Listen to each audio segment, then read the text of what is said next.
Nagtataka ako dito sa isang parisa natin dahil ang tagal na hindi pa rin napipisa yung kanyang itlog. Although proven pair naman daw, magaling rin naman na magulang.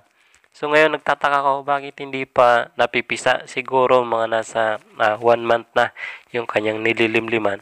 Ang hirap pa palabasin dahil napaka territorial, matapang yung hen. So tinutuka yung aking kamay, hindi lumalabas. Kanina pala mga kaibon habang tayo nagtitrain ng mga handpid natin na inakay dahil meron tayong kaibon na pinapatrain sa atin yung in-acquire niyang inakay. So meron ditong foreigner na nakakita dito po sa mga handpid natin. Tuwang-tuwa siya. It's funny daw. So yan, binigay ko sa kanya yung syringe. Gusto niyang masubukan kung paano mag-handpid at dumapo sa kanya yung mga inakay. Natutuwa siya sa mga handpid dahil maamo daw. So kanina meron siyang tinutulak na siguro anak niya to. So nakita niya na nagpapakain tayo ng mga inakay at saka maamo.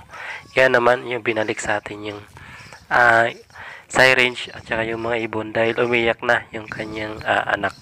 Sabi nito sa akin, I will become back. Kasi siguro para malibang din siya dito sa mga ibon natin dahil nakakatuwa rin naman ang amo at saka dito po sa mga breeder natin. Gustong tingnan.